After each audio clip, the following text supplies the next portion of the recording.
Hello, and welcome to this gentle journey into the hidden workings of medieval castles. Tonight, we'll explore how stone fortresses that seemed impenetrable were not only designed to keep enemies out, but also to sustain life within their high walls. From secret wells to ingenious rainwater systems, every castle had its own way of ensuring that water, so ordinary yet so vital, never ran dry. Settle in, breathe slowly, and let your imagination drift back through the centuries, where builders, servants, and lords all shared the same quiet need, the assurance that fresh, clean water would always be close at hand. How medieval castles got enough fresh water inside the walls. Chapter 1.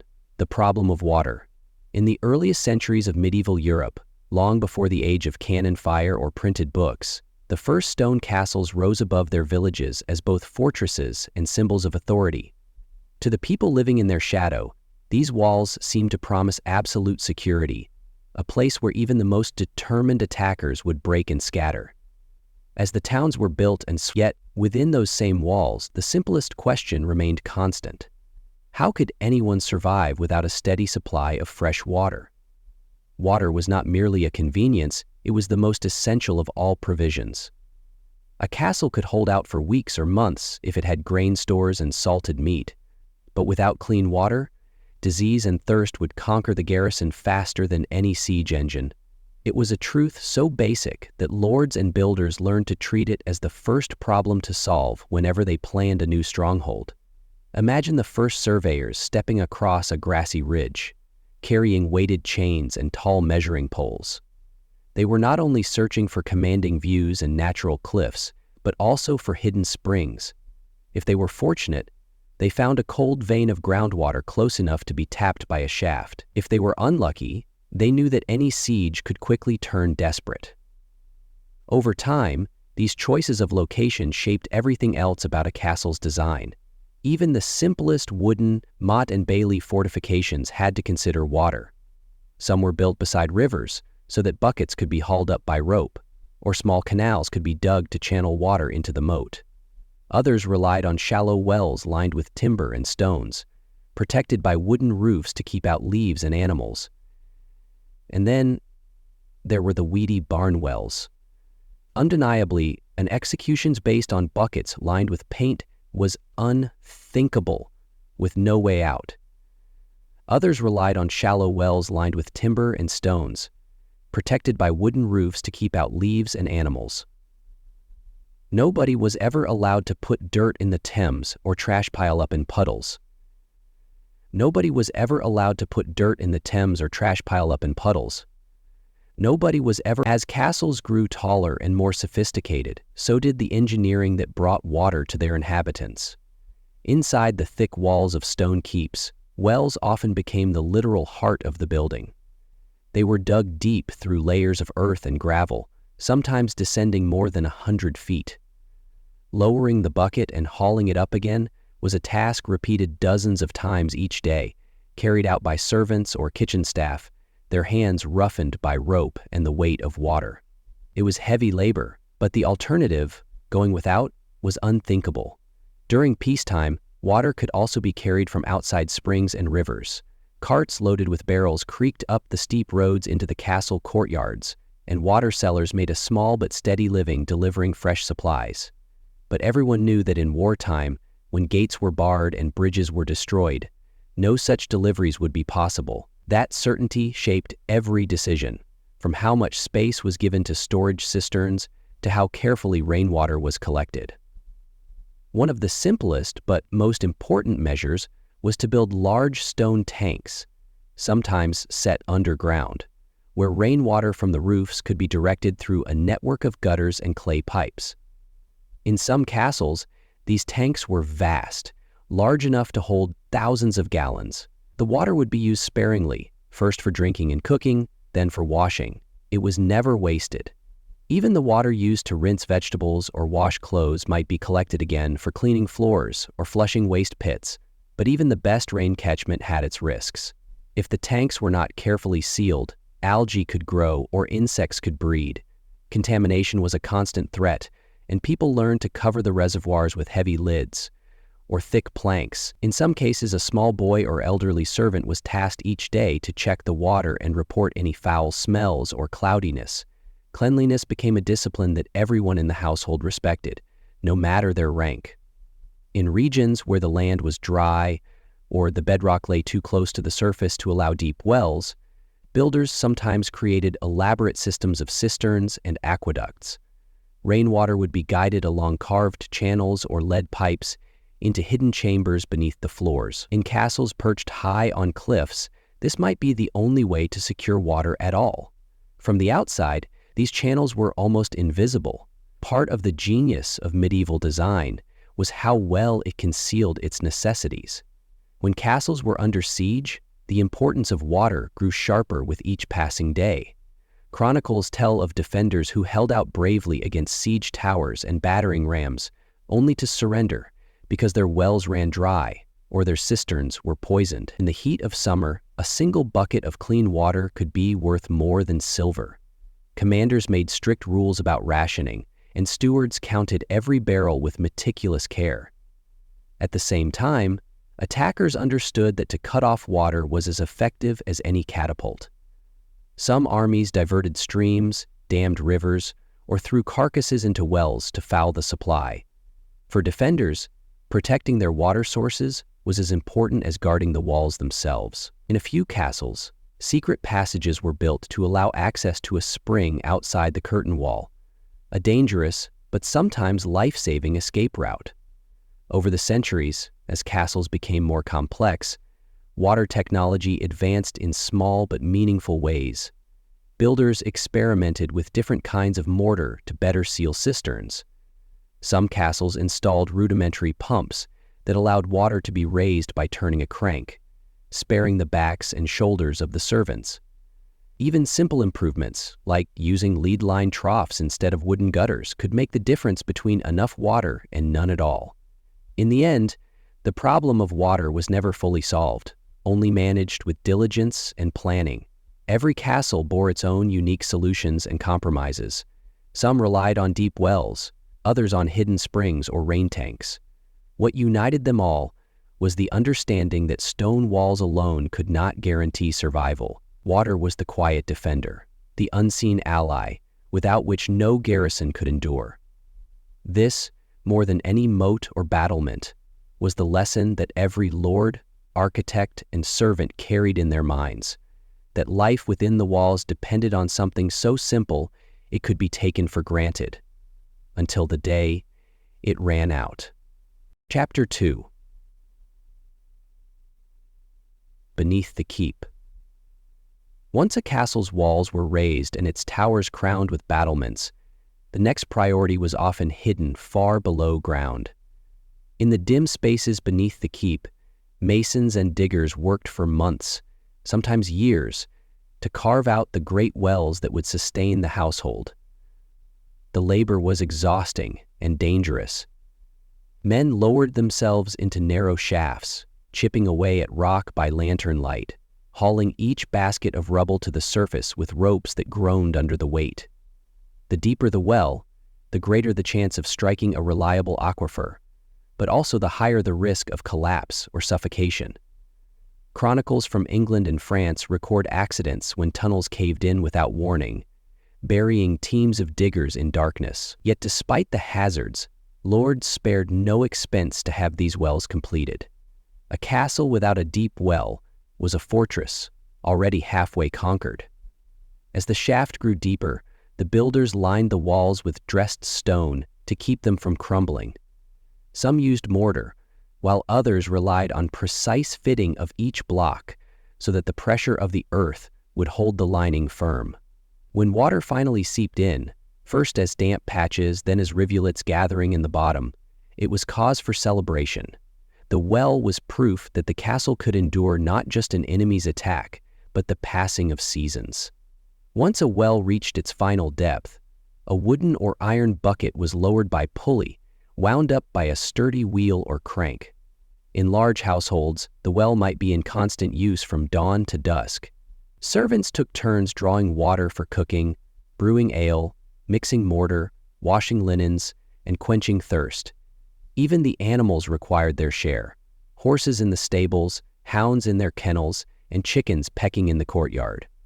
Water from the deepest wells was usually cold and sweet. People believed it healthier than river water, less likely to carry the fevers that sometimes spread through towns. But no source was entirely free from risk. A dead animal or careless dumping could foul a well for months. For that reason, the wellhead was always protected. Heavy wooden lids, sometimes locked with iron clasps, kept out debris and mischief. In times of war, guards might be posted to ensure no one tampered with the rope or bucket. Not every castle was fortunate enough to have a deep well within the walls. In rocky regions or atop steep hills, the digging could prove impossible. There, ingenuity supplied other solutions. Builders carved rock-cut cisterns that collected rainwater and slow seepage from the stone itself. These underground chambers were marvels of engineering. Vaulted roofs to bear the weight above, sloped floors to direct water to a single low point. Some cisterns were so large that a man could walk upright inside. In dry years, they were a lifeline. A garrison might survive weeks without fresh supplies if the cistern was full when the siege began. But the water had to be rationed carefully. Stewards calculated daily allowances. Too little, and morale would crumble.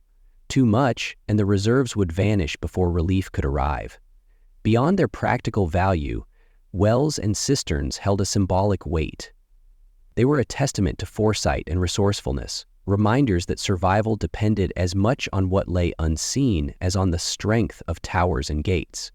A visiting noble might admire the great hall or the chapel's stained glass, but the lord who built the place always took quiet pride in the well that ran cool and deep. Over time, methods of raising water grew more advanced. Early castles relied on simple pulley systems, buckets lifted by hand or turned by a wooden wheel.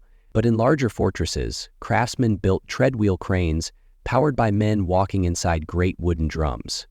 Each step turned the axle, winding the rope that drew up the bucket. These devices could lift more water in an hour than a dozen servants working alone. Even so, the work never became easy. In every season, someone had to monitor the well, clear any silt that accumulated, and check the ropes for fraying. On winter mornings, the bucket might freeze to the stones, and torches were needed to thaw it free. In midsummer, when the sun baked the courtyard, the cool water was a blessing that made the labor bearable. In certain castles, especially those in southern Europe, builders devised yet another layer of protection, covered passageways that led from the keep to the well. These vaulted corridors meant that water could be drawn without exposing the drawer to enemy arrows or the weather. Some passages were secret, known only to the lord's family and trusted servants. In a siege, they could be the difference between surrender and survival. It was common for chronicles to mention wells among a castle's most important features. When a fortress changed hands, one of the first tasks of the new lord was to inspect the water supply. A well in good repair was a sign of prudence. A neglected or tainted well suggested that a garrison had grown careless, perhaps even complacent. In war-torn regions, rival armies sometimes destroyed or poisoned wells out of spite, knowing that to deny water was to strike at life itself. The deep wells beneath the keep were a legacy passed from one generation to the next. They were cleaned, repaired, and sometimes deepened as centuries went by. Children who grew up within the walls learned early that water was never to be wasted. Even in times of plenty, the memory of drought or siege lingered, shaping habits that became part of the castle's unspoken laws. In the stillness of dawn, before the courtyard filled with noise, the well was a place of quiet industry. The groan of rope over the pulley, the splash of water in the bucket, the cold drops running over a servant's fingers. These sounds and sensations were as much a part of castle life as the tolling of bells or the clash of weapons. They were proof that survival began not with conquest, but with preparation. Chapter 3. Cisterns and Conduits. The Hidden Network. While many castles relied on wells to sustain them, others turned to a more complex strategy, building networks of cisterns, pipes, and conduits to capture and distribute water. These hidden systems were the pride of medieval engineers, combining knowledge borrowed from the Romans with new adaptations suited to the demands of fortress life. The basic principle was simple: collect every possible drop of rainwater and ensure it could be stored safely until needed. To do this, masons first studied the lay of the land. They examined slopes and gutters, watched how water pooled after storms, and designed roofs with careful angles to channel rainfall toward openings lined with lead or clay. Once the water reached these drains, it traveled downward into large holding tanks built beneath courtyards or storerooms. These cisterns were lined with waterproof mortar made from lime and crushed brick, sometimes mixed with volcanic ash to strengthen the seal. A well-constructed cistern could last for centuries, preserving water through seasons of drought and siege alike. In southern Europe, where summers could bake the ground to dust, cisterns were often the main defense against thirst. Castles in Sicily, Spain, and southern France sometimes had no dependable rivers or springs nearby. Instead, every rooftop became a collector. During heavy rains, channels along the battlements ran like miniature rivers, spilling into vertical shafts that led to the storage chambers below. Inside the castle walls, access to cisterns was carefully controlled. Large wooden lids covered the openings, often locked to prevent theft or sabotage. A steward or master of the household kept the keys, and each morning, servants lined up to receive their daily allocation. Records were meticulously kept: how many buckets drawn, how many barrels left. No drop was wasted. Some castles improved on the basic cistern by adding sediment traps. These were small holding basins set along the channels, where the first rush of rainwater could settle. Leaves, dust, and debris sank to the bottom, allowing cleaner water to overflow into the main tank. It was a simple innovation, but it made an enormous difference in keeping the stored supply fresh. In places where groundwater was brackish or shallow, cisterns were not just helpful, they were the only means of survival. The Crusader castles of the Levant relied almost entirely on rain capture. Chroniclers describe how defenders watched the skies with hope during siege, praying each cloud might deliver enough to replenish their hidden reservoirs. But even in regions with more abundant water, castles often combined cisterns with wells. It was a layered strategy. Wells provided daily needs, while cisterns served as backup when wells ran dry or were contaminated. The redundancy could mean the difference between endurance and disaster. Beyond cisterns, the most ambitious castles built conduits, covered channels or pipes that brought water from springs at a distance. In England, the great fortress of Dover Castle used such a system to deliver water from hillside springs half a mile away. Stone-lined channels carried the flow under walls and into the keep. In Germany and France, similar conduits ran from forest springs to castle kitchens. These conduits were feats of quiet engineering. They had to maintain a steady slope to keep water moving by gravity alone. They were buried deep to protect them from frost, animals, or sabotage. Builders sometimes lined the channels with lead or terracotta pipes, carefully joined to prevent leaks. Maintaining these conduits was constant work. Silt accumulated, roots intruded, stones shifted with the seasons. Every few years, sections had to be excavated and cleared. It was labor no less vital than repairing the curtain wall or sharpening weapons. The men who designed these systems were highly respected.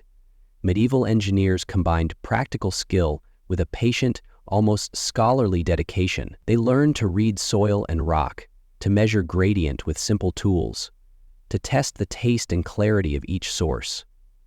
While chroniclers celebrated the feats of knights and kings, they rarely mentioned the craftsmen whose hidden networks kept the castle alive. Yet without them, no victory could be sustained. For the people living within the walls, the presence of fresh water was a quiet comfort. It meant that daily life could proceed, even in a siege. Bread baked, wounds cleaned, children washed. It was also a reassurance that the Lord cared for the welfare of all who served. A castle with empty cisterns was a place of desperation. One with full tanks was a place of hope. Over time, regulations grew around water use. Some lords set strict limits on washing or brewing during dry spells. Others assigned guards to patrol the cistern entrances, ensuring no enemy could sneak in to poison the supply. Chroniclers record incidents when attackers threw carcasses or filth into channels. Defenders responded by sealing gates, filtering water with cloth, or even digging emergency pits to collect rainfall inside the walls. In some castles, water technology became almost elegant. Decorative fountains in the courtyard were not merely symbols of luxury but also functional outlets from conduits and cisterns. These basins allowed water to be drawn without lowering buckets, reducing contamination. Wealthier lords sometimes added spouts shaped like lion heads or dragons, a touch of artistry upon the necessity. Throughout the medieval centuries, as warfare evolved and siegecraft became more sophisticated, the hidden network of water capture and distribution remained essential. Even when attackers brought trebuchets and scaling ladders, the most patient tactic was simply to wait and see if thirst would weaken the garrison faster than fear. This is why every castle's foundation included not just stones and timber, but the promise of water. When visitors admired the high towers and deep moats, few thought about the underground chambers quietly storing the rain. Yet in the end, these reservoirs were the true measure of a fortress's strength. Chapter 4. The water carriers and their daily routines. Even the most ingenious wells and cisterns could not serve the castle by themselves. Every drop of water still had to be lifted, carried, poured, and measured by human hands. While lords and ladies debated matters of state in the great halls, the quiet work of water distribution fell to servants whose labor began before dawn and ended after dark. These water carriers, sometimes called drawers or fetchers, were among the busiest people in the household. Their day began at the wellhead, or cistern, where they gathered wooden buckets and ceramic jars. Each container had to be inspected carefully. A cracked jar or frayed rope could lead to spillage that wasted precious supplies. Once the buckets were lowered into the cool depths of the well, they came up heavy and dripping.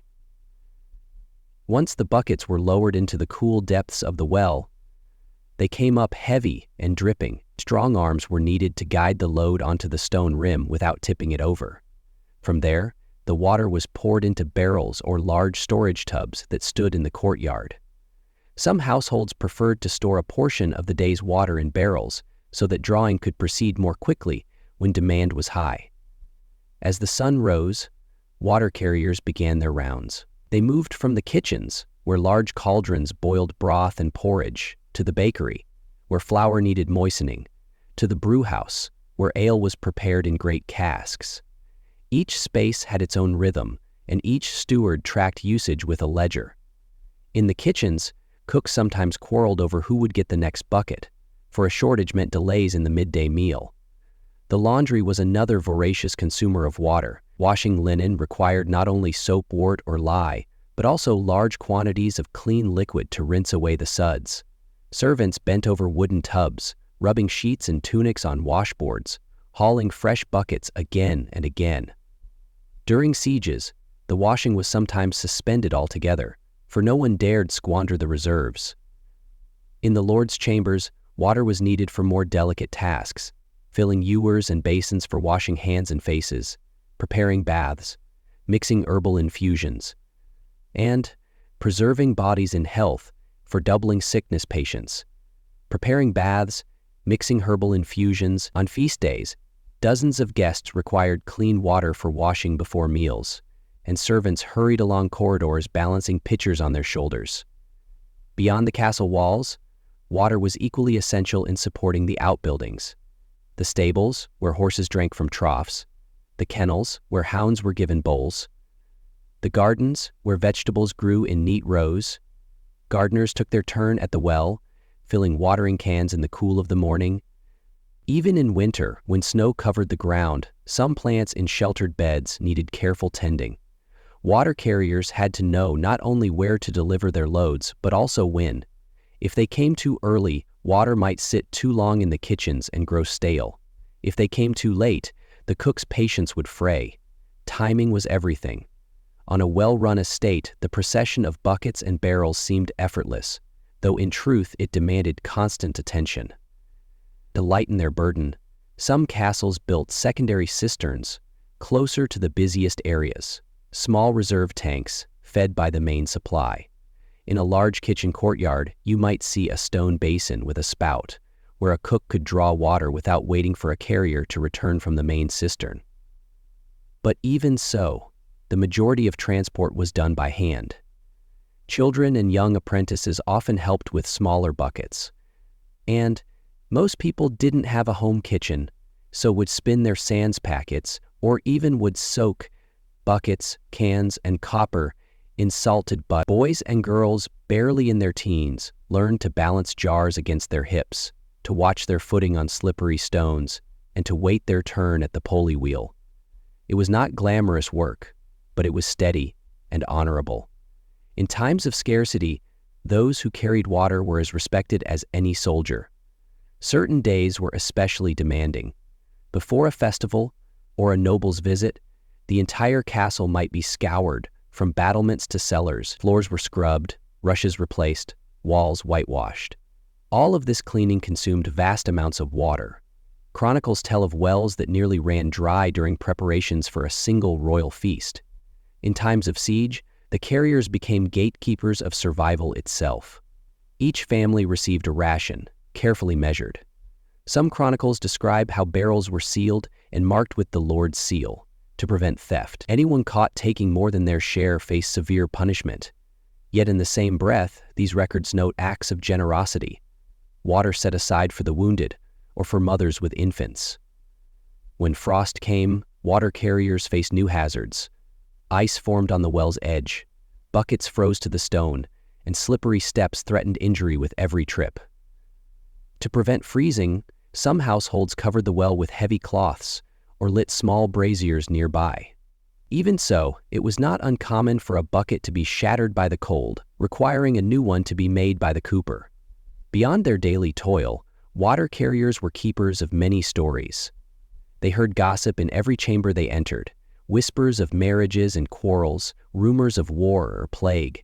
They knew which servants fell ill, which families struggled through lean seasons.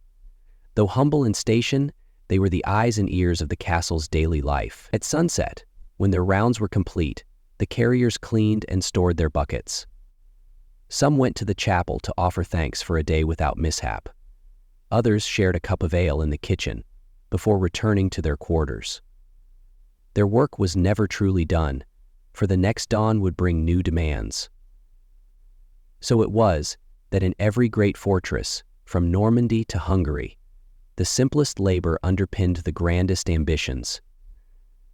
In the kitchen, the knights would bid the queen Constantina, the grandest ambition. Stone walls and iron gates could repel enemies, but it was the steady procession of water, drawn, carried, and poured, that made it possible for a castle to endure. Chapter 5. Wells under siege, the last line of defense. When the warning bells rang from the highest tower, signaling the approach of enemy forces, every task within the castle changed. Carpenters abandoned their benches to reinforce gates, soldiers rushed to the armory, and servants began gathering supplies for what could be weeks or months of isolation. In this sudden frenzy, the wells and cisterns became the focus of anxious attention. Water was more precious in siege than in any other circumstance. Grain could be stored in granaries, and salted meat kept in barrels, but without water, no garrison could hold out. Chroniclers recount the panic that sometimes seized a castle when wells failed unexpectedly. A broken rope or collapsed shaft could endanger hundreds of lives. The first precaution was always to secure access. In many fortresses, the well itself was inside the strongest part of the keep. A pump, which was running at half capacity, was always scored in the well itself, because it was one less fuel for the fires in the winter. Chroniclers recount the panic that sometimes seized a castle when wells failed unexpectedly. A broken rope was more precious than seized in the siege.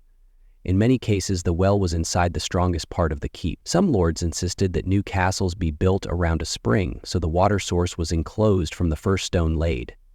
At Rochester Castle in England, the Great Tower was deliberately constructed over the wellhead, creating a fortified chamber where soldiers could draw water even as arrows rattled against the walls outside. Other castles had ingenious devices to lift water more efficiently under siege conditions. Counterpoise buckets balanced on beams allowed a single person to raise heavy loads quickly. In some places, a simple wheel and axle mechanism could be turned by a donkey, freeing up human hands for other labors. These machines were carefully maintained, for a broken crank in a moment of crisis could prove disastrous. During the first days of a siege, the water carriers and stewards assessed every vessel in the castle. Empty barrels, jars, cauldrons, even cooking pots were filled to the brim and stored in cellars. Some castles kept a special reserve cistern, hidden behind locked doors, accessible only to the lord's most trusted retainers. This secret supply might decide whether the garrison could outlast its attackers. To protect the water from contamination, guards were posted around wells day and night. Chronicles tell of spies and saboteurs attempting to drop poison or carrion into a shaft. In the chaos of medieval warfare, any tactic was considered fair if it could bring a stronghold to surrender. To counter these threats, wooden well covers were closed and sealed with wax or pitch, the edges marked to show any sign of tampering. Even without sabotage, water could spoil. Algae bloomed in warm weather, turning buckets green and foul-smelling. To keep water fresh, servants added small quantities of vinegar or herbs like rosemary and thyme. These treatments did not purify in the modern sense, but they masked odors and slowed the spread of rot. As days turned into weeks, rationing became more severe. In some sieges, each soldier received only a single quart per day, barely enough to drink, let alone wash or cook. Cleanliness was sacrificed first. Chroniclers describe men and women whose skin blackened with soot and sweat, whose hair matted into heavy ropes. Illness thrived under such conditions, making each cup of water even more vital. In desperation, defenders sometimes collected rainwater from the roofs or dug shallow pits in the courtyard to catch runoff. When snowfall came, the garrison praised it as a miracle, for melting snow replenished the barrels and bought precious days. But such measures could not replace a steady well. Some castles had more elaborate safeguards. At Chateau Gaillard, Richard the Lionheart's engineers carved a secret passage down to the river, hidden within the cliff. If the main well was lost, small teams could slip out by night to fetch water under cover of darkness. Though dangerous, these expeditions saved the garrison more than once. In the Holy Land, Crusader castles faced an even harsher reality. Arid conditions and determined foes meant that wells were both lifeline and vulnerability. Chroniclers describe entire sieges fought over control of a single cistern. When Saladin's forces besieged the fortress of Kerak, the defenders held out, partly because their massive cisterns remained unbreached, storing rainwater gathered over many seasons. Within the walls, the tension grew daily. Servants rose before dawn to measure each barrel. Children learned not to ask for extra cups. Horses were given just enough to survive. Even cooking was altered. Stews thickened to use less liquid, and bread baked in smaller batches. Everyone watched the dwindling supply. Victory or defeat often hinged on water alone. A castle could hold against siege engines, flaming arrows, and scaling ladders, but it could not fight thirst forever. Chroniclers recount how envoys were sometimes sent to parley, offering surrender terms once the last casks were nearly empty. Lords weighed their pride against the lives in their care, knowing that no defense could continue when the wells ran dry. And yet, the very experience of siege forged communities within the walls. Soldiers and servants, nobles and kitchen maids, all depended on the same unseen network. They learned patience and discipline, counting every ladle poured. In the long nights when hope seemed to fade, the quiet drip of water into a bucket was a reminder that, for another day, survival was still possible. When a siege lifted, whether by relief force or enemy withdrawal, the first act of celebration was often to draw fresh water without ration. Chronicles tell of garrisons who lined up to drink deeply, to bathe at last, and to wash the grime of fear from their skin. Wells that had been guarded like treasure became communal fountains again, their bounty flowing without measure. Thus, in the chronicles of medieval warfare, the story of castles is also the story of water.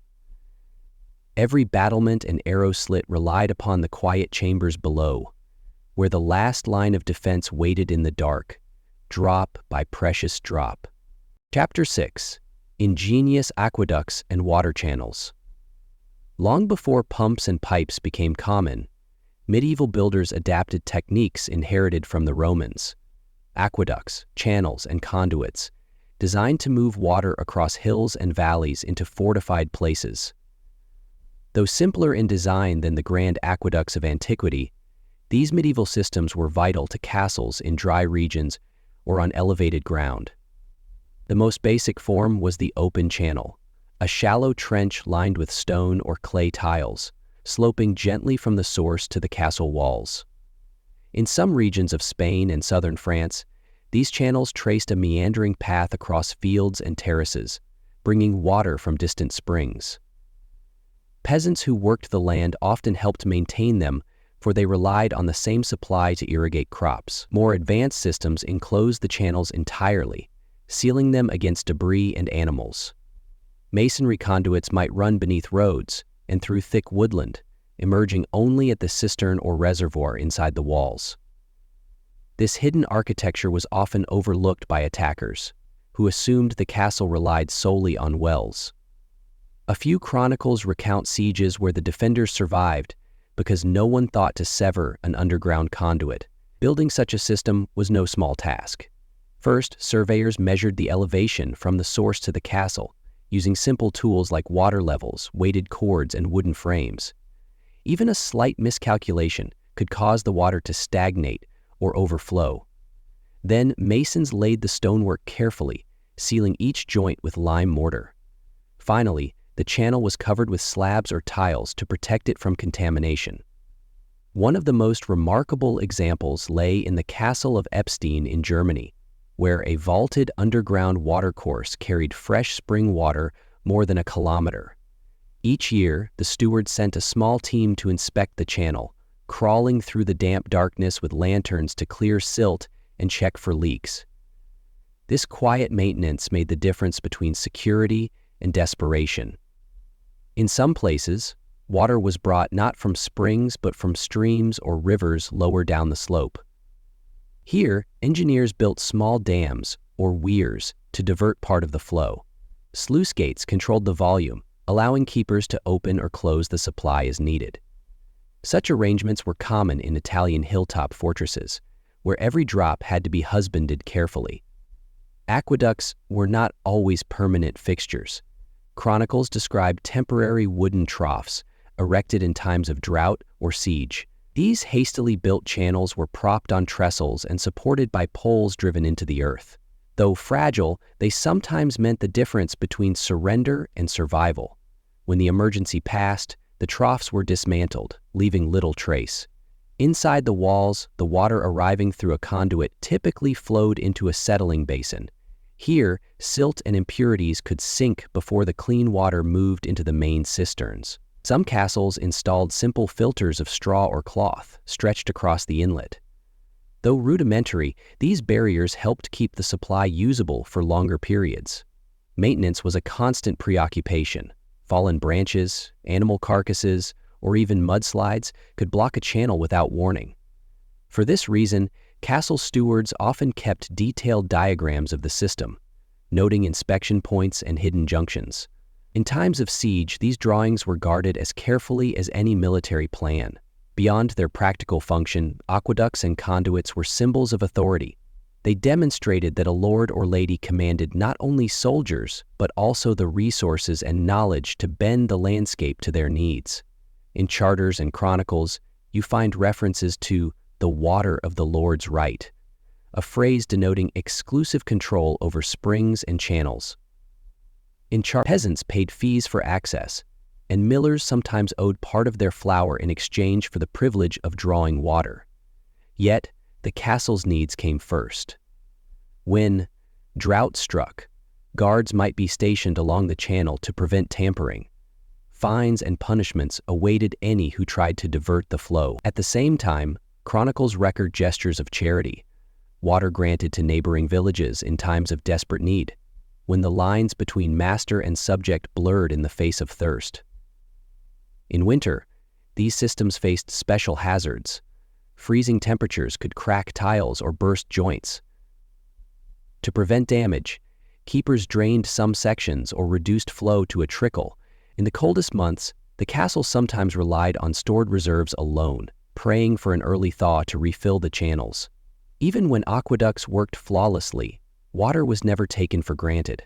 Stewards still rationed daily allocations, and water carriers continued their rounds with buckets and jars. The conduit was a silent servant, always present, seldom praised, yet essential to every meal, bath, and draught of ale. Visitors who passed under the castle gate seldom imagined the hidden arteries that sustained life within the walls. They saw only the battlements and towers, the banners fluttering in the wind, but those who lived there knew the truth, that the castle's strength rested as much on an unseen trickle of water as on any wall of stone. Thus, in the story of medieval fortresses, the humble conduit deserves a place of honor. Its quiet flow turned dry hills into strongholds, proving that ingenuity and persistence could overcome the most unforgiving terrain. Chapter 7. Cisterns beneath the courtyard. When one pictures a medieval courtyard, it is easy to imagine cobblestones, carts, and the steady rhythm of feet. But often, hidden beneath those stones lay the castle's most precious asset. Vast cisterns, carved from bedrock or lined with masonry, storing fresh water against times of siege or drought. In castles where no reliable spring could be diverted, cisterns were the heart of survival. Builders selected a location carefully, usually the lowest point in the courtyard, to capture every possible drop. Rainfall, snowmelt, and water brought by hand all found their way to this underground reservoir. Some cisterns were simple pits lined with clay, but wealthier lords invested in barrel-vaulted chambers, their walls sealed with layers of lime mortar and crushed tile. Overhead, stone slabs formed a ceiling strong enough to bear wagons and foot traffic. In the front of the church, some featured a jag and barred window, and a far wall soldered away from the weather, a ceiling tall enough to bear wagons and foot traffic. Small openings, called oculi, admitted light and air, while also allowing water to be poured or drawn. Collecting rainfall required ingenuity. Masons shaped the courtyard's paving so it sloped gently toward graded drains. From there, channels carried water into the cistern, filtering out leaves and debris along the way. During storms, the castle yard became a silent choreography of flowing water, sluices opening, gutters gurgling, and the hidden cistern filling with every precious drop. Inside, the air remained cool and damp. Algae clung to the walls, and small frogs sometimes found their way in. Despite this, the water was cleaner than many village wells. Stewards inspected the cistern regularly, lowering lamps to check the level and using long poles to stir the depths, ensuring no scum collected on the surface. In times of siege, the cistern became the focus of daily life. Buckets were lowered and raised by pulley, each gallon carefully measured and rationed. Water was reserved first for drinking and cooking. Only when those needs were met could any be spared for washing or tending animals. Chronicles describe households learning to make do with astonishing thrift, washing vegetables in the same water used to soak grain, and collecting every last rinse for cleaning. Maintenance was relentless. Even a small crack could allow contamination or leakage. Others used a thick render of volcanic ash and lime, a technique inherited from Roman practice. Access to the cistern was often controlled by a locked hatch. The key was held by the steward or the lady of the castle herself, for the reservoir was as strategic as any tower or armory. To poison or drain it would be an act of sabotage as deadly as a battering ram at the gate. Beyond their practicality, cisterns inspired a kind of reverence. In the last winter of the cistern season, Cohen studied a few unique practices of her faith by opening the cistern of the cistern, presenting the cisterns as a living object of reverence. In many regions, it was customary to offer a prayer before drawing water, thanking God for the hidden abundance beneath their feet. Some families kept a carved wooden ladle, passed down through generations, reserved only for drinking from the cistern. Perhaps the most extraordinary example stood in Crac des Chevaliers, the great Crusader fortress in Syria. Its massive cistern could hold hundreds of thousands of liters. During sieges, it allowed the garrison to withstand months of blockade. Visitors wrote admiringly of the cool chambers, their arched ceilings echoing with dripping water. Even in the fiercest heat, the reservoir remained a sanctuary of freshness. Closer to home, in English and French castles, cisterns tended to be smaller but no less important. In Yorkshire, a castle built on high limestone kept two separate tanks, one for drinking and one for washing, to guard against contamination. A series of ceramic pipes linked the roof gutters to these tanks, an early example of integrating plumbing into fortress design. Cisterns also played a role in diplomacy and ceremony. When a royal guest visited, the steward would ensure the cistern was filled and the water fresh. A gift of clean water was a sign of respect, a reassurance that hospitality extended beyond meat and wine to the very essence of survival. Even in peacetime, the cistern-shaped daily routine, servants began each morning by hauling buckets to the kitchen, the bakehouse, and the chambers. Gardeners drew water for herbs and flowers. Grooms ladled it for the horses. The sound of splashing echoed through the yard, an unremarkable music that underpinned every other activity. At night, when lanterns were extinguished and the castle slept, the cistern kept its silent vigil. It was the quietest place within the walls, a cool, dark hollow that waited patiently to be called upon. And when drought came or enemies gathered beyond the ramparts, it was to this hidden well that every heart turned in hope. Thus, beneath the stones where lords and ladies walked, beneath the clatter of carts and the stamping of hooves, the cistern endured. It was a reminder that even the most formidable fortress relied not only on strength and courage, but on the patient gathering of drops, each one a promise of survival. Chapter 8. Wells within the walls. Not every castle could depend on rainfall alone. Some fortresses were fortunate enough to be built above a hidden blessing, an underground spring or aquifer that allowed for a well to be sunk deep into the earth. These wells were feats of engineering, requiring immense labor and precise skill to dig, line, and surrender. The earliest builders knew that an internal well could mean the difference between survival and surrender. In the age of siege warfare, a castle with its own well could resist for weeks, even months longer than one relying on outside sources. Chronicles from the 100 Years' War and the Crusades often mention wells as a decisive advantage, a quiet defense as vital as any moat or drawbridge. Digging such a well was a project measured not in weeks, but in years. Masons and laborers began by marking the precise spot where the shaft would descend. Sometimes they consulted old local knowledge, shepherds or villagers who knew where springs surfaced in the valleys below. Other times they relied on the lore of dowsers, who walked the ground with forked branches, searching for hidden veins of water. Once chosen, the digging commenced. Workers would lower baskets by rope to haul up the soil and stone. As the shaft deepened, timbers were wedged against the walls to prevent collapse. Porchlight flickered on damp rock, and the air grew cooler and heavier with each foot of depth. It was dangerous work. Cave-ins, bad air, or sudden floods claimed lives more than once. When the well finally struck water, a cheer would rise from the men above. But their work was far from over. Masons lined the shaft with stone, carefully fitting each course to keep out loose earth. In some castles, the well descended more than 30 meters, a vertical tunnel reaching the hidden aquifer. At the bottom, a layer of gravel filtered the water, and an iron grate kept debris or animals from falling in. Drawing water from these depths required clever devices. The simplest method was a rope and bucket, turned by a wooden windlass.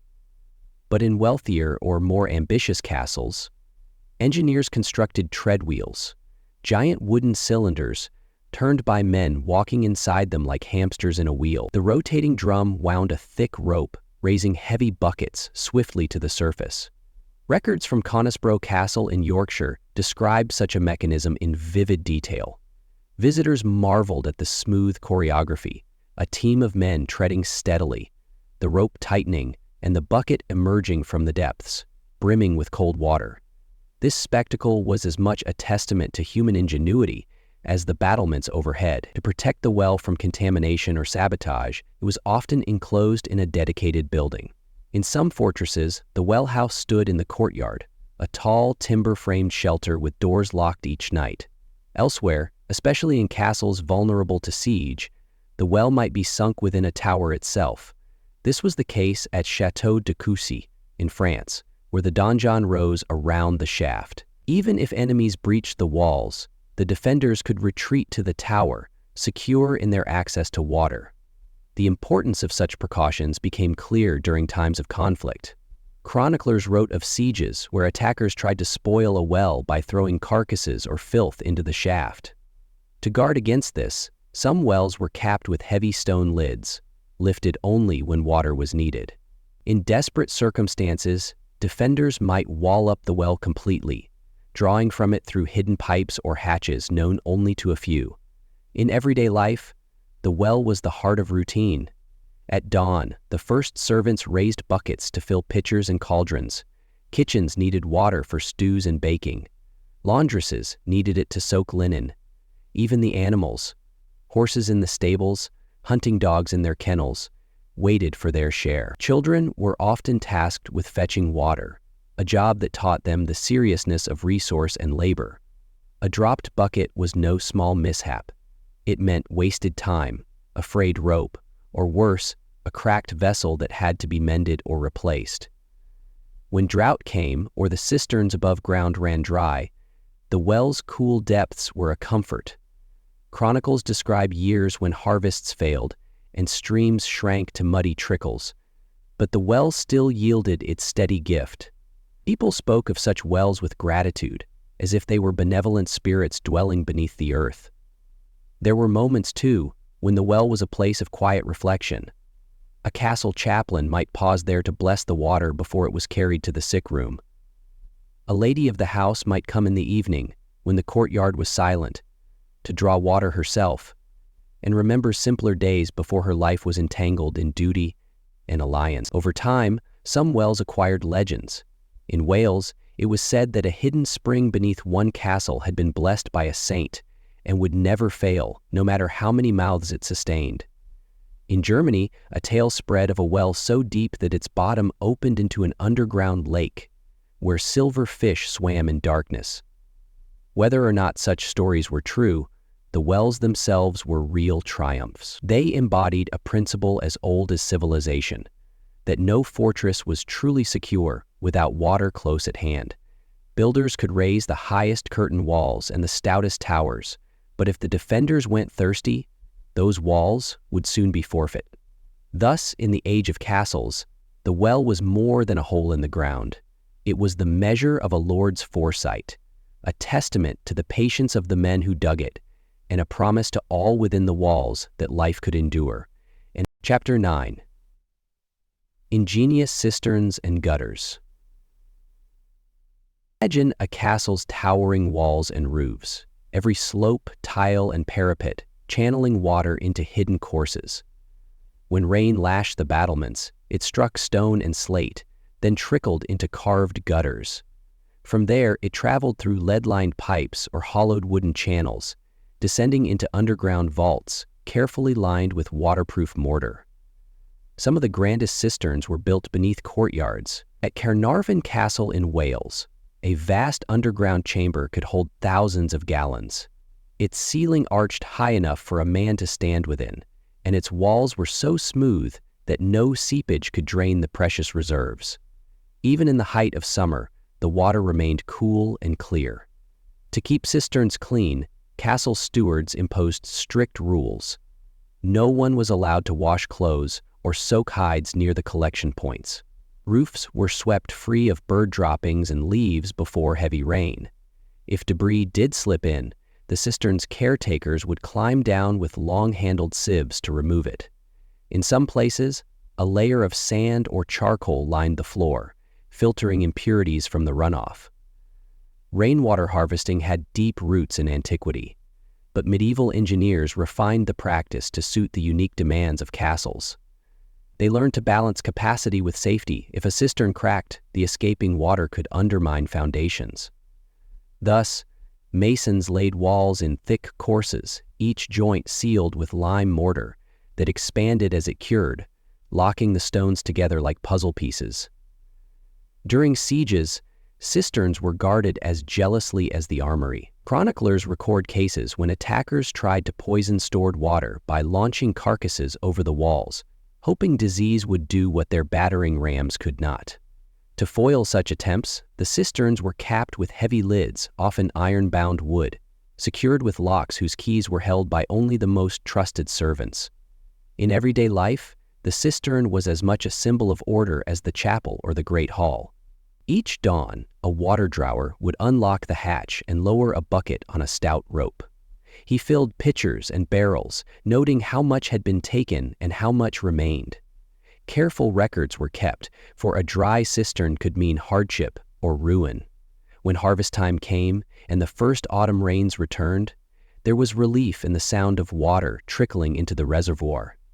In some households, the lady of the castle herself would walk out to the courtyard to watch the first filling. It was a moment of reassurance, proof that the cycle of the seasons still turned in their favor. Ingenious refinements made cisterns more efficient. In some castles, overflow channels diverted excess rain to kitchen gardens or fish ponds. In others, a secondary cistern served as a settling tank, where sediment dropped out before the clean water passed to the main reservoir. These innovations reflected a medieval truth: water was never wasted, and every drop mattered. The construction of a cistern was a communal affair. Masons laid the stone, carpenters built the wooden lids and hoists, blacksmiths forged the hinges and locks, and laborers dug and leveled the pit. Even children were drafted to carry rubble away. Once the work was complete, the chaplain might sprinkle holy water over the new vault, praying that it would remain untainted and plentiful. Beyond the walls, villagers sometimes envied the castle's cisterns. In years of drought, it was common for peasants to petition the Lord for permission to draw water, offering eggs or firewood in exchange. Some lords, wary of depleting their reserves, refused.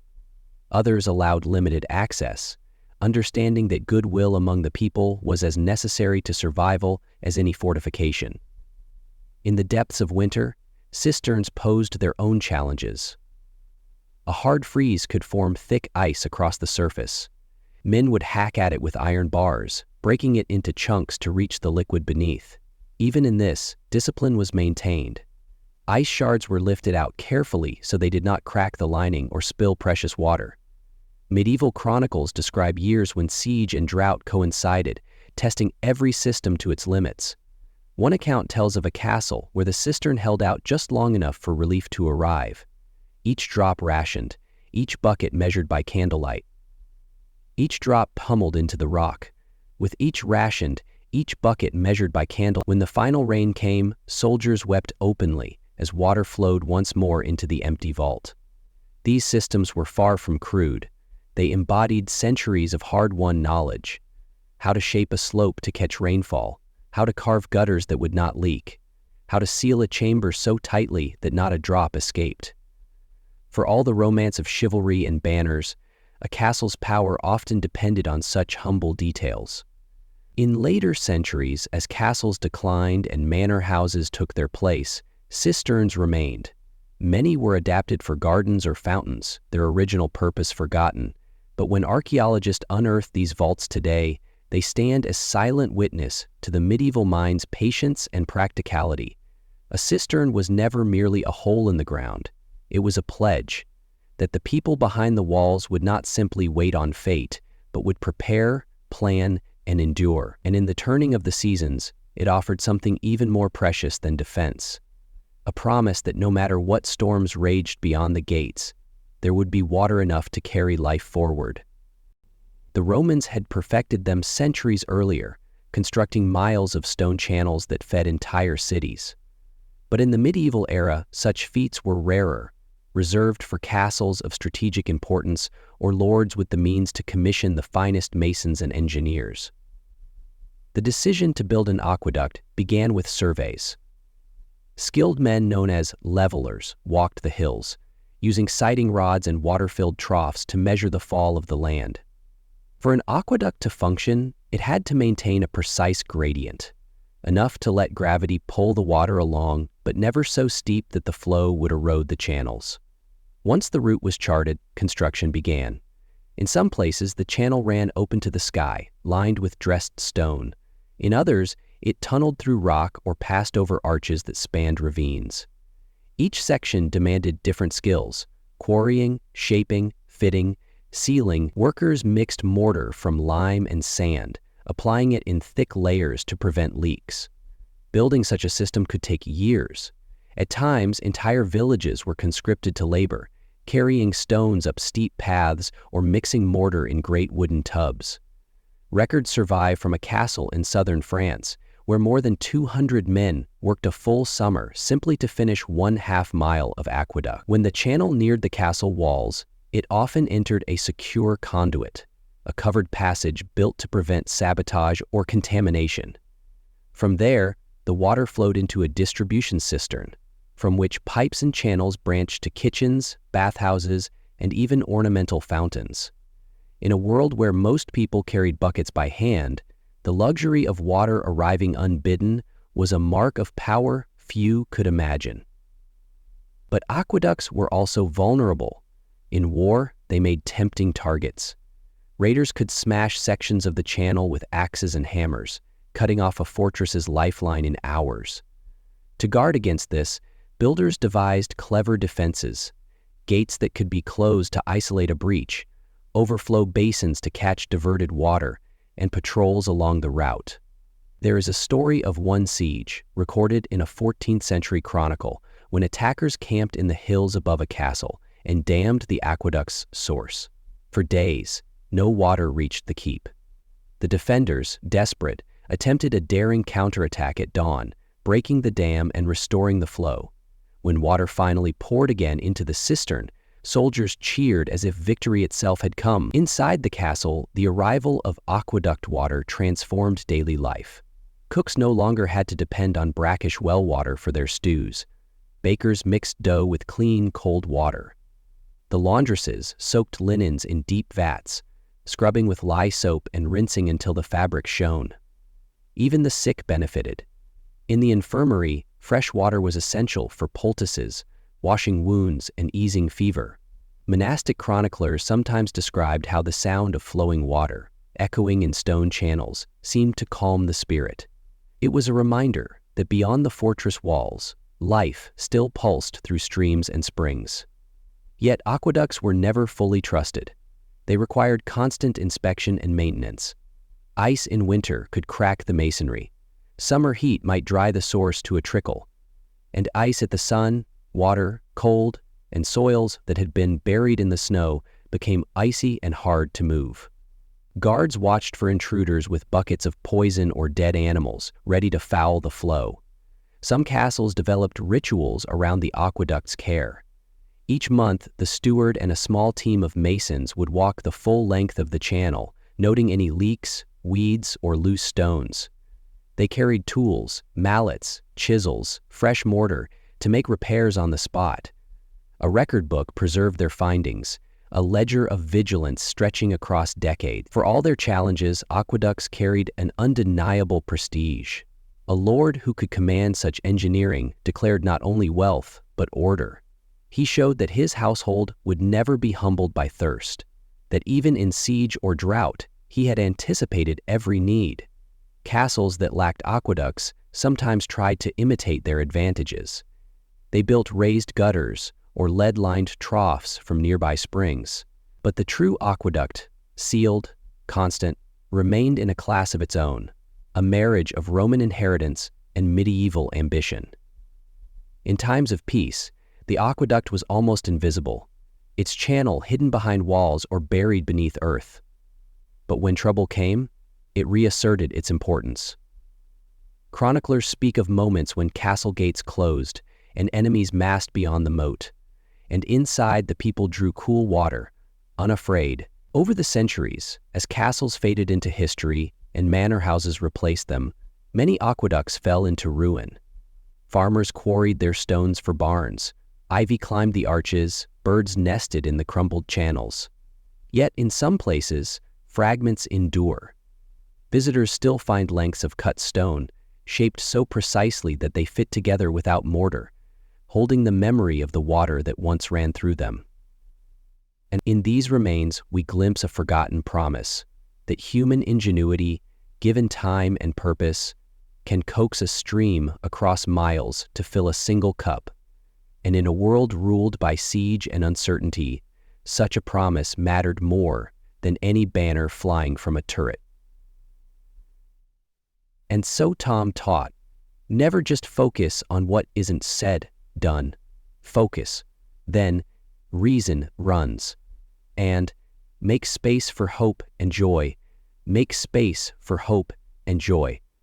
Such a promise matters. Make space for hope and joy. Such a promise matters. Make space for hope and joy. Such a promise matters. Make space for hope and joy. Chapter 11. Springs Hidden Beneath the Rock. For all the careful planning that went into wells, cisterns, and aqueducts, there was a rarer, more fortunate blessing a castle could possess: a natural spring rising directly beneath its walls. To find such a hidden source was like striking treasure, for it meant the defenders would never fear running dry, no matter how long an enemy encircled them. Springs had a peculiar magic in medieval imagination. People believed they were gifts from God or relics of ancient miracles.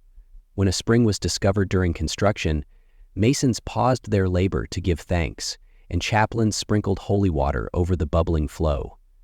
It was consecrated, protected, and sometimes even enclosed in its own small chapel. Some castles were deliberately sited atop known springs. In regions where limestone strata held hidden veins of water, the lords consulted local shepherds and travelers. These men knew where the grass stayed green in drought, or where a trickle ran even in frost. Such knowledge, passed from generation to generation, was prized more than any surveyor's chart. Yet, not every spring was obvious. There are chronicles of castles where, after years of relying on wells that never reached deep enough, a sudden seep appeared in the rock. At first, it was no more than a damp patch on the floor of a cellar, but over weeks, it grew to a steady drip, then a rivulet, until a small pool formed. In these cases, masons were summoned to carve basins and channels, capturing every drop. One of the most famous examples lay beneath Dover Castle in England. Deep inside the cliffs, a hidden spring supplied water to the garrison. It was protected behind heavy doors, and only a few trusted men knew the key. When attackers believed they could starve the defenders into surrender, the garrison continued to draw fresh water day after day, defying siegecraft with nothing more than nature's hidden gift. Medieval engineers adapted springs to serve the entire household. If the flow was strong, they built channels to carry it into kitchens or baths. If weak, they constructed reservoirs to collect it slowly over time. In all cases, the spring was guarded, cleaned, and honored. A blocked spring could doom hundreds. Springs also shaped castle legend. Many stories told of healings: a fevered child bathed in the cool trickle and rising restored, a wounded knight drinking from the stone basin and feeling his strength return. Even if the water was no more miraculous than any mountain runoff, belief gave it power. In hard times, the idea that the earth itself sustained the household offered a measure of hope. He sat at the castle table to eat, storing his prayers in his mind by setting aside a device to get food. Many stories told of the earth itself sustained the household offered a measure of hope. Protecting a spring during conflict was vital. Chronicles record attempts by attackers to seal or poison them. Sometimes, a tunnel was dug beneath the walls in hopes of diverting the flow. In other cases, infiltrators slipped inside at night, carrying sacks of lime or dung to foul the water. To guard against this, stewards posted watchmen and locked the doors to the chamber. When peace returned, the spring was celebrated. On feast days, processions carried candles down into the cool darkness, giving thanks for the water that had saved them. Children learned that to waste a drop was an offense, not only against their Lord, but against Providence itself. Some springs gave rise to unique customs. In one castle, a small coin was dropped into the basin every new year, a payment to ensure the source never ran dry. In another, the first pitcher drawn each morning was poured over the threshold, an offering to whatever spirit watched over the flow. Springs also connected castles to the wider landscape. Their waters ran beneath fields and villages before they ever touched the fortress walls.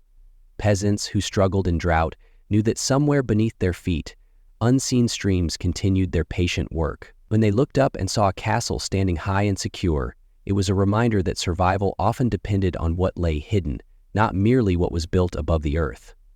Some lords, recognizing this bond, opened their springs to local people in times of hardship. Chronicles describe summers so dry that peasants lined the roads with barrels and buckets, waiting their turn to draw water. The castle gates remained open during daylight, and stewards recorded each family's share. Though such charity was sometimes born of calculation, loyal subjects made for safer lands, it also spoke to an older understanding. Water was a gift to be shared. As centuries passed, many of these hidden springs were forgotten. Castles crumbled, their stone repurposed.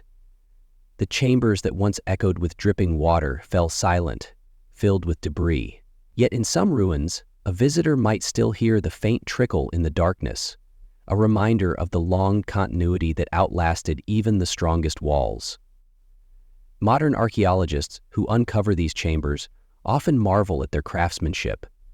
The smooth basins, chiseled channels, and carefully fitted lids tell a story of patient labor. Though no names remain for most who carved the stone, their work endures, proof that human ingenuity and reverence for nature could thrive side by side. In the end, a spring beneath the rock was more than a convenience. It was the castle's quiet heart, a hidden assurance that life could be sustained no matter what banners flew above the battlements. It whispered a truth the medieval world understood better than most, that in darkness and uncertainty, the most vital strength often rose unseen from the depths. Chapter 12. Ingenious cisterns for lean seasons. Even when castles stood near rivers or tapped hidden springs, their lords knew that nature could be capricious. Drought, siege, or the slow encroachment of silt could turn a dependable source into a mere memory. To guard against this, masons and stewards perfected a more deliberate safeguard: vast underground cisterns. A cistern was no simple pit in the earth. It was a carefully engineered vault, lined with lime mortar or fired clay tiles to keep the precious water from seeping away. Some were shaped like bells, wide at the base to hold more volume. Others resembled barrels or cubes, fitted precisely with angled corners so sediment would collect in predictable places. Construction of a cistern often began alongside the castle's foundation. Teams of laborers dug deep, sometimes 20 or 30 feet, removing hundreds of cartloads of soil. Once the cavity was carved from the rock or braced with timber, masons layered waterproof linings. In many regions, a slurry of crushed brick and quicklime was troweled on in thick coats, each layer curing for weeks before the next was applied. Atop the chamber, a stone vault supported the courtyard above. In peacetime, no one noticed that beneath their feet lay the reserve on which every life depended, the lost home of Goy Death. But when siege engines appeared on the hills, the castle steward descended into the dim cistern, lantern in hand, to take measure of the water and calculate how long it might last. Filling the cistern was a seasonal ritual.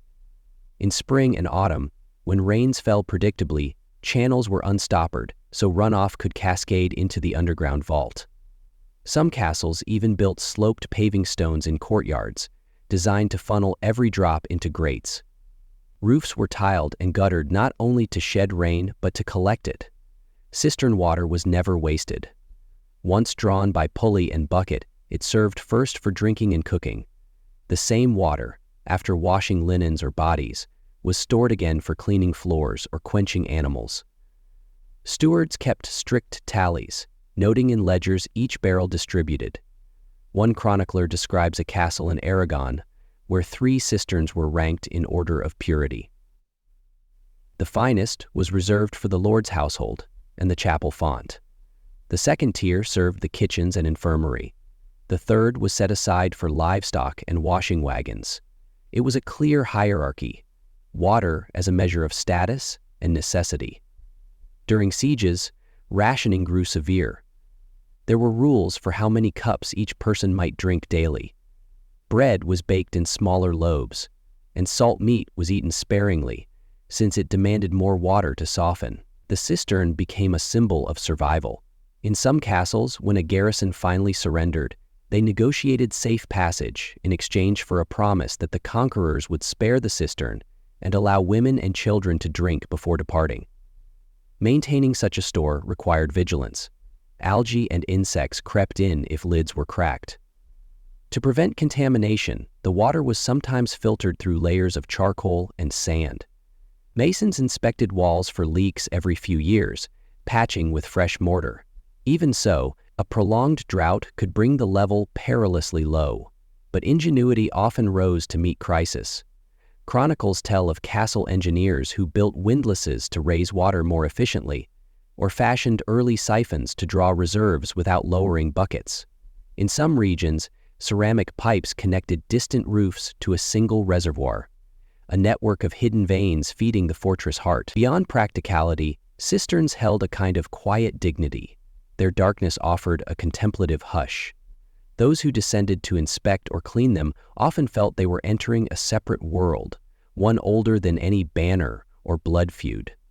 Down there, a person became aware of how much life depended not on victory in battle, but on the simple patience to gather what the sky provided. In times of peace, the cistern sometimes played a gentler role. Water from its depths was sprinkled over herbs in the castle garden, or used to wash newborn infants. Stewards might boast that their vault never ran dry, even in the hottest summer, a point of pride as potent as any armored garrison. Legends grew around these underground chambers. One tale spoke of a hidden passage beneath a cistern, leading out beyond the curtain wall.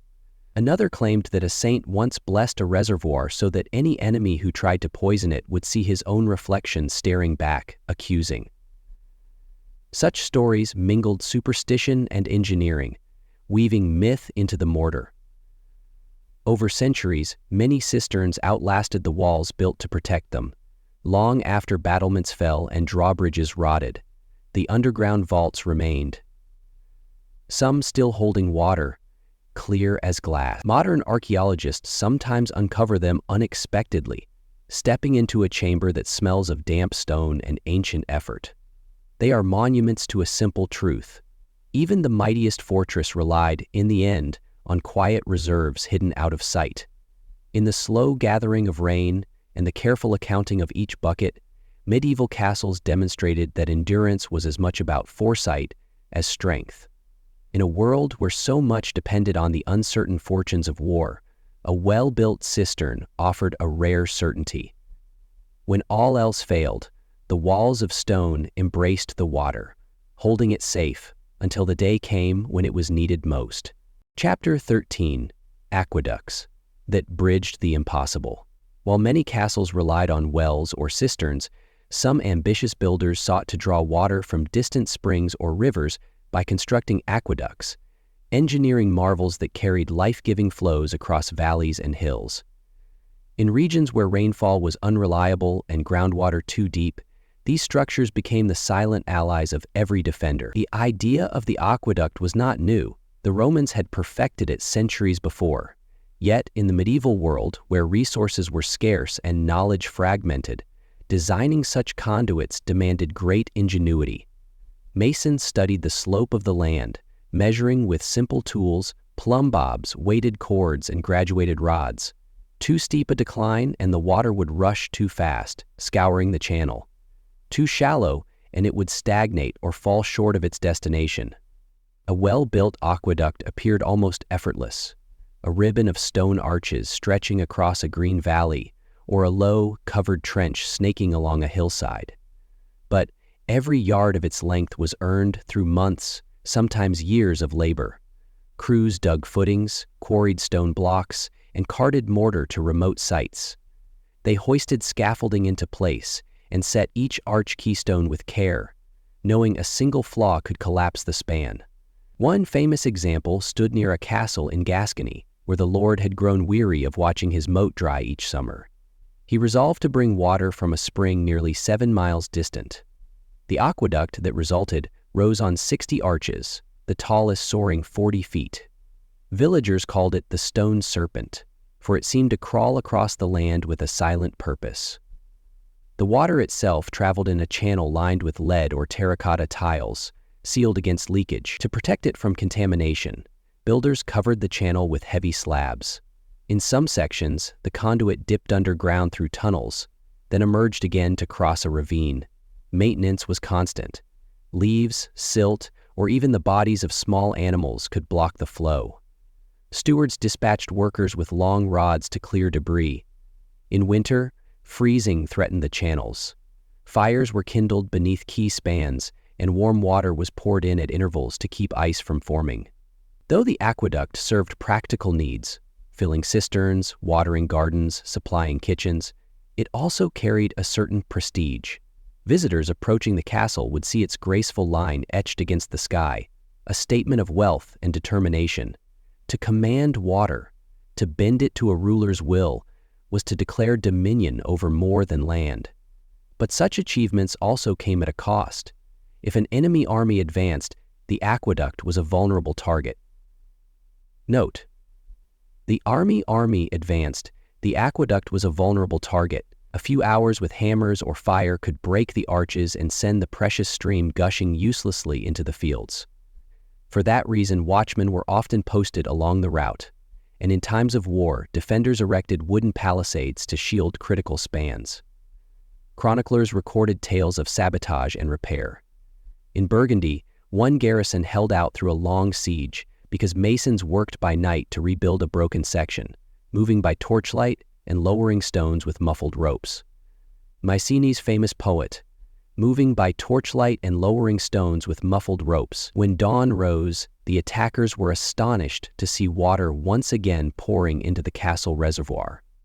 The laborers who maintained aqueducts became respected figures. Their knowledge, how to gauge flow by sound, how to trace a leak through miles of conduit, was part science, part craft. Apprentices studied for years before they were trusted to walk the full length alone. Some grew old in service, their lives measured by the same slow, steady current they tended. And, nowadays, some still do it. Beyond walls and battlements, the aqueducts also nourished life in humbler quarters. In some regions, surplus water spilled into village troughs or irrigated orchards. Peasant families filled clay jars from spouts at dawn, thankful for the generosity of their lord's ambition. For them, the aqueduct was not only a symbol of power, but of shared survival. Certain stretches took on names and legends. The most notable name in Spain is the Estimonia. The name, a graceful span near Limoges, was called the Bride's Walk, because a lady once rode its length on her wedding day. Another aqueduct, built with unusual red stone, was said to be stained by the blood of an ancient battle. These stories mingled truth and fancy, giving the channels a place in local memory. In quiet hours, when no one watched, the water flowed on, clean and clear, a living thread binding castle and countryside. Even in drought or siege, it reminded all who depended on it that patience and planning could tame adversity. When the first frosts came each year, Stewards would walk the length of the aqueduct one final time, tapping the stones, listening for hidden cracks. They marked any weak points with chalk so repairs could begin before spring. Each inspection was a ritual, a moment to honor the ingenuity and toil that had made so much possible. Centuries later, long after many castles fell to ruin, fragments of aqueducts remained, arches standing alone in fields, conduits choked with grass, their purpose obscured. Yet in their silent endurance, they told a story as grand as any fortress. The story of how medieval builders dared to imagine that water, like stone and timber, could be shaped to serve. In the end, every aqueduct was a promise kept, a commitment that even in a world of war and uncertainty, people could create something lasting, something that carried the simple grace of flowing water into places where thirst once ruled. Chapter 14. The secret wells beneath the courtyard. Even in castles that commanded rivers or aqueducts, there was always the question, what if every outer source failed? What if siege engines blocked the river or saboteurs shattered the arches that carried water across the land? The ultimate safeguard lay hidden underfoot. Secret wells sunk deep into the bedrock beneath the keep itself. These wells were feats of determination. Some descended more than 100 feet through limestone or granite. Digging them required months or even years as workers hammered and chiseled day after day in the flickering glow of oil lamps. The deeper they went, the hotter and more airless the shaft became. Men hauled out endless baskets of rubble, while others braced the walls with timber to keep loose stone from collapsing. Once the water table was reached, a different kind of labor began. Masons lined the lower shaft with carefully fitted stone rings, each one shaped to resist the pressure of earth and keep the walls true. The well myth itself was capped with thick wooden covers, often locked and watched day and night. The water it yielded was considered the most precious resource in the fortress. Drawing from such depths required clever mechanisms. Simple rope and bucket systems worked for shallow wells, but deeper shafts needed counterweighted windlasses or large treadwheel cranes. Sometimes a donkey or a team of men walked in endless circles to raise the bucket, the rhythm of their movement marking the hours as surely as any clock.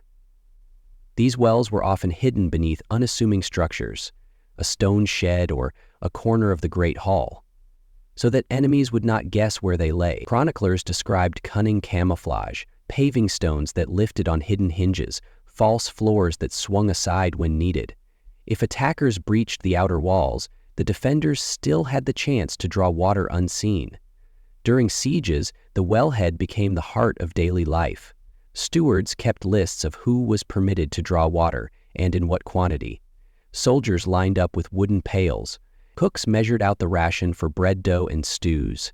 Nurses fetched buckets to wash wounds. In winter, when snow drifted against the towers, the well was the only source that did not freeze. Sometimes the strain of war revealed hidden flaws. A siege might last longer than anyone anticipated. Water levels dropped, and the garrison counted each cup. Chroniclers told of lords who ordered wells deepened even as fighting raged overhead. Men hammering deeper into the earth, hoping the next blow would tap a hidden spring. Such efforts were not always successful. One castle in the Rhineland, famous for its towering keep, saw its defenders surrender when their well finally failed. But more often, it was these hidden shafts that allowed a garrison to outlast their enemies. Numerous stories reveal the mind-blowing accuracy of such hiding places. As one castle medium, the paranoid family sent out garrison to outlast their enemy. In a siege near Toulouse, attackers taunted the defenders by catapulting flaming barrels into the courtyard, hoping to choke them with smoke or spoil their stores. Yet each morning, the garrison poured fresh water over the smoldering debris, a quiet testament that their well remained unbroken. Legends gathered around the deepest wells. Some said a saint had blessed them, so the water never ran dry. Others claimed the wells reached so far into the earth that their currents came from enchanted caverns. While such stories softened the fear of running out, the truth was no less remarkable. a determination to carve survival from solid rock. In times of peace, the well took on gentler uses. Children were sent to fetch water for the laundry, and servants scrubbed the flagstones with cool pails in summer heat. The bucket rope wore smooth against the lip of the wellhead, each groove a record of countless hands that had drawn life upward. Stewards inspected the water often, checking its clarity and taste. If it turned foul or took on a strange hue, it was a sign that the lining needed repair or that seepage had crept in.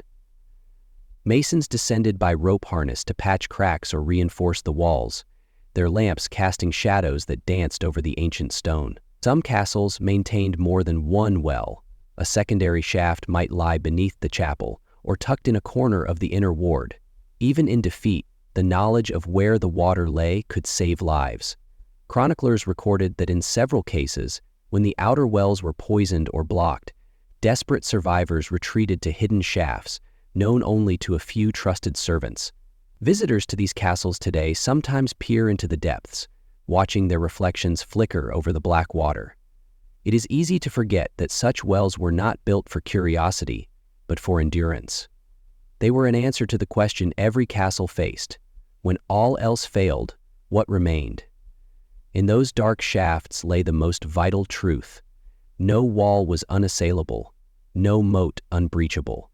But the patience to dig, to fortify, to conceal, a patience measured in years rather than weeks, could tip the balance between survival and surrender.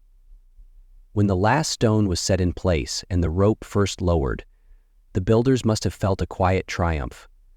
They had tamed not only the visible landscape, but the hidden veins of the earth itself. And in doing so, they gave every soul behind the walls the gift of one more day. Chapter 15. The Return of the Springs. When winter loosened its hold and the first green blades returned to the meadows, the castle's bond with water showed itself most clearly. Spring rains began to swell the streams and rivers that had shrunk to trickles. Snowmelt from distant hillsides seeped into hidden channels, and long, dry springs burst forth again in low gullies. For medieval communities who had endured months of scarcity, the return of flowing water was as welcome as the lifting of any siege. In many places, this seasonal change brought relief and danger in equal measure. Cisterns that had dwindled to muddy pools filled so quickly that stewards worried the lids might burst. Wells turned cloudy with silt churned by the rising water table. Aqueducts cracked by frost released sudden torrents. So began the spring rituals of repair and cleansing. The castle's masons set out to patch leaks and shore up weakened walls, while laborers hauled away debris and scrubbed the channels with stiff brushes.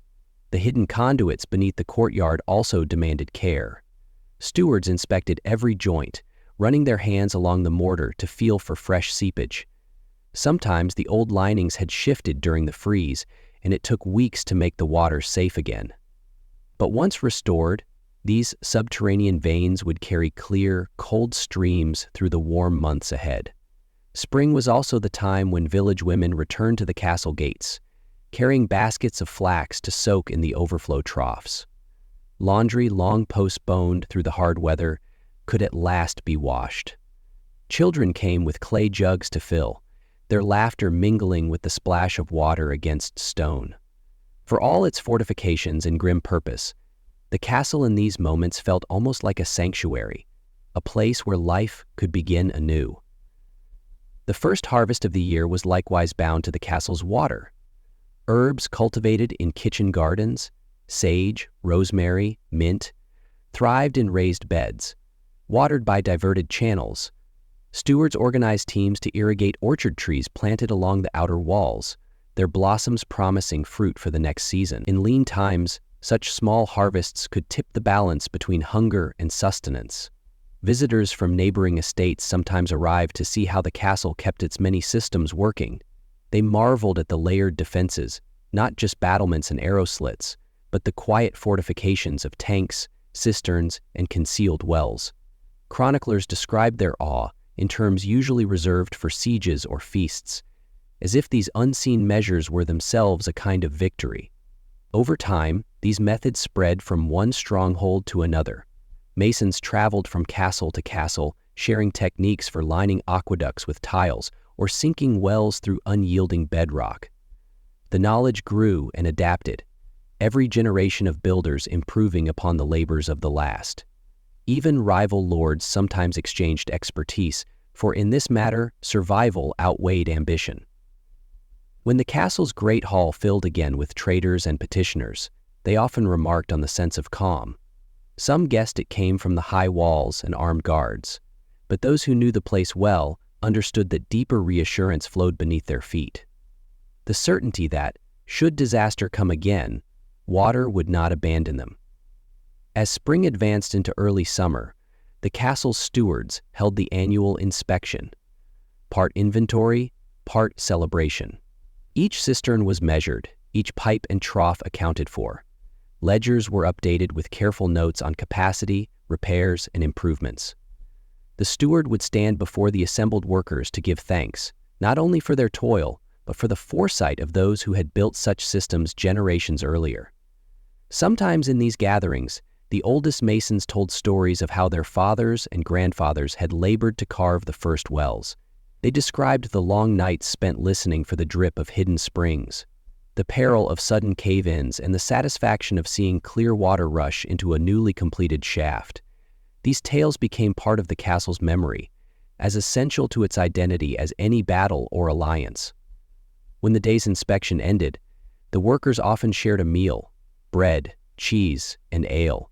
Beside the courtyard well, they sat in the long evening light, their voices drifting up the walls. Each knew that the work was never truly finished. Even in times of peace, water needed tending. It had to be respected, protected, and shaped anew with every season. By the end of spring, the castle's many reservoirs brimmed again, their surfaces cool and dark. The aqueduct arches stood strong over the now green valleys. In the orchard, the first fruits ripened in the sun. And beneath it all, the hidden wells waited, silent sentinels of survival. Years later, when chronicles were written and stories told in neighboring lands, much would be said of the castle's strength. Historians would note its towers and curtain walls, its armories and battlements. But those who had lived behind its gates knew that its greatest triumph was not always visible. It was the quiet mastery over water, earned inch by inch through patient labor and unwavering resolve. In the end, this mastery was a promise, one that outlasted wars, plagues, and generations of change. So long as water flowed, the castle could endure. And so, with each passing season, its people returned to the same work, cleaning the cisterns, repairing the channels, drawing up bucket after bucket from the deep wells. They did so not merely to survive, but to affirm their place in a world where nature could be both friend and foe. This was how life behind the walls was sustained, one clear drop at a time.